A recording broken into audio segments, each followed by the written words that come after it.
नमस्कार. महाराष्ट्राच्या राजकारणात पडद्यामागे कायमच काही ना काही शिजत असतं. पण सध्या ज्या घडामोडींची चर्चा आहे त्या थेट मुख्यमंत्री एकनाथ शिंदे यांच्याच गोठातून समोर येत आहेत. असं ऐकिवात येत आहे की पक्षात मोठी अस्वस्थता पसरली आहे. पण ही अस्वस्थता नेमकी का आहे आणि याचे परिणाम काय होऊ शकतात? चला या राजकीय समीकरणांचा जरा खोलात जाऊन अर्थ समजून घेऊया. तर मग सगळ्यात मोठा प्रश्न हाच आहे की शिंदे यांच्या पक्षात खरंच एखादं वादळ येणार आहे का? कारण वरवर जरी सगळं शांत वाटत असलं ना तरी आतून धुसफूस सुरू आहे असं कळतंय. आणि ही नाराजी कोणा छोट्या मोठ्या कार्यकर्त्याची नाही तर थेट पक्षप्रमुखांची आहे. आणि तिचा रोख पक्षातील काही मोठ्या नेत्यांवर आहे. आणि या सगळ्या नाराजी नाट्याचं, या वादळाचं केंद्रस्थान कोण आहे माहितीये? खुद्द मुख्यमंत्री एकनाथ शिंदे. असं म्हटलं जातंय की ते त्यांच्याच काही प्रमुख सहकाऱ्यांच्या कामावर खुश नाहीत. पण ही नाराजी इतकी का वाढली की ती आता थेट बाहेर चर्चेचा विषय बनलीय? आता इथे एक शब्द बघा, प्रचंड नाराज. राजकारणामध्ये शब्द खूप जपून वापरले जातात. मतभेद असणं वेगळं किंवा असहमत असणं वेगळं. पण जेव्हा प्रचंड नाराज असा शब्द वापरला जातो तेव्हा समजून जायचं की पाणी डोक्यावरून वाहू लागलं आहे. याचा सरळ अर्थ असा होतो की आता फक्त चर्चेचे दिवस गेले, कारवाईची वेळ आलीये. आणि ही नाराजी काही एका व्यक्तीपुरती मर्यादित नाहीये. इथे आकडा आहे तीन प्रमुख नेते रडारवर आहेत. आता बघा, राजकारणात एखाद्या नेत्यावर पक्षप्रमुख नाराज होणं ही एक गोष्ट झाली. पण जेव्हा तीन प्रमुख नेत्यांवर पक्षप्रमुखांची करडी नजर असते तेव्हा ती गोष्ट खूप मोठी असते.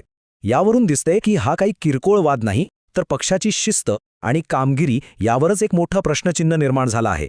मग साहजिकच आपल्या सगळ्यांच्या मनात प्रश्न येतोय की हे 3 चेहरे आहेत तरी कोण? आणि असं नेमकं काय घडलंय की थेट पक्षप्रमुखांनाच त्यांच्यावर कारवाईचा विचार करावा लागतोय? या तक्त्यामध्ये आपल्याला 2 प्रकारचे मुद्दे स्पष्ट दिसतायत. एका बाजूला आहेत आमदार दीपक केसरकर.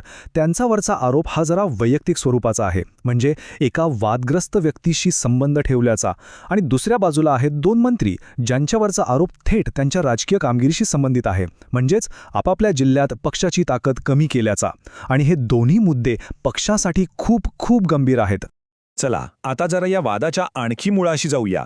कारण इथे एक नाही तर 2 वेगवेगळे संघर्ष आहेत आणि दोन्हीची कारणं तितकीच वेगळी आणि तितकीच गंभीर आहेत. ही स्लाईड बघा, जणू काही एका तराजूच्या पारड्यात केसरकरांचा वाद आहे, ज्यामुळे पक्षाची इमेज धोक्यात येऊ शकते. आणि दुसऱ्या पारड्यात आहेत त्या 2 मंत्र्यांची कामगिरी, ज्यामुळे पक्षाचा पाया म्हणजे जनाधार कमी होऊ शकतो. म्हणजे बघा, एका बाजूला प्रतिमेचा प्रश्न आहे तर दुसऱ्या बाजूला संघटनेचा. त्यामुळे पक्ष दोन्ही आघाड्यांवर अडचणीत आल्याचं चित्र दिसतंय. बरं, हे अशोक खरात प्रकरण नेमकं आहे काय? तर असं सांगितलं जातंय की खरात यांना भोंदू बाबा असं ओळखलं जातं. आता राजकारणात कसं असतं, जेव्हा एखादा मोठा नेता अशा कुठल्या तरी वादग्रस्त व्यक्तीला जवळ करतो ना, तेव्हा लोकांच्या मनात एक संभ्रम तयार होतो. पक्षाच्या विश्वासार्हतेवरच प्रश्न उभा राहतो. केसरकरांच्या बाबतीत नेमकं हेच घडल्याचं बोललं जात आहे.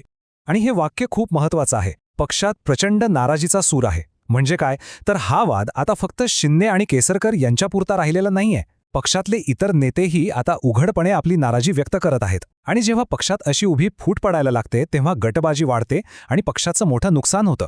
या प्रकरणानंतर पक्षातल्या घडामोडींना चांगलाच वेग आला. रिपोर्ट्सनुसार आधी केसरकरांना समज दिली गेली, पण विषय काही तिथेच थांबला नाही. आता तर पक्षातूनच आवाज उठतोय की बाबा, फक्त समज देऊन नाही चालणार, अशोक खरातवर कडक कारवाई झाली पाहिजे. यावरून पक्षावर किती मोठा दबाव आहे हेच स्पष्ट होतं. तर मग आता सगळ्यांच्या मनात एकच प्रश्न आहे, या सगळ्या नाराजीचा शेवट काय होणार? ही धुसफूस फक्त अशी चर्चेत राहणार की यामुळे पक्षात आणि सरकारमध्ये मोठा भूकंप होणार आहे? ही स्लाईड बघा, यावरून अगदी स्पष्ट होतंय की हे प्रकरण कसं टप्प्याटप्प्याने वाढत गेलं. सुरुवातीला फक्त अंतर्गत टीका आणि नाराजी होती, मग अधिकृतपणे समज दिली गेली आणि आता गोष्ट थेट मंत्रिमंडळ फेरबदलापर्यंत येऊन पोचलीये. यावरून हेच समजतंय की पक्ष नेतृत्व आता हे प्रकरण खूप गांभीर्याने घेत आहे आणि काहीतरी कठोर पावलं उचलण्याच्या तयारीत आहे. आणि हा आहे या सगळ्या प्रकरणाचा संभाव्य क्लायमॅक्स. बातमी अशी आहे की 2 मंत्र्यांना नारळ दिला जाऊ शकतो, म्हणजे त्यांना पदावरून हटवलं जाऊ शकतं. आणि राजकारणाचा नियम आहे, जेव्हा 2 मोठी पदं रिकामी होतात तेव्हा ती मिळवण्यासाठी पक्षात एकच रस्सीखेच सुरू होते. या लॉबिंगमुळे पक्षातील अंतर्गत स्पर्धा आणि गटबाजी आणखीनच वाढू शकते. आणि शेवटी हाच प्रश्न मागे उरतो की 2-4 चेहरे बदलले म्हणून पक्षातले हे वादळ खरंच शांत होईल का? की ही फक्त वरवरची मलमपट्टी ठरेल आणि आज जी नाराजी धुमसते ती भविष्यात पुन्हा एकदा बाहेर येईल? याचं उत्तर तर आता येणारा काळच देईल. तोपर्यंत या घडामोडींवर आपलं लक्ष असेल.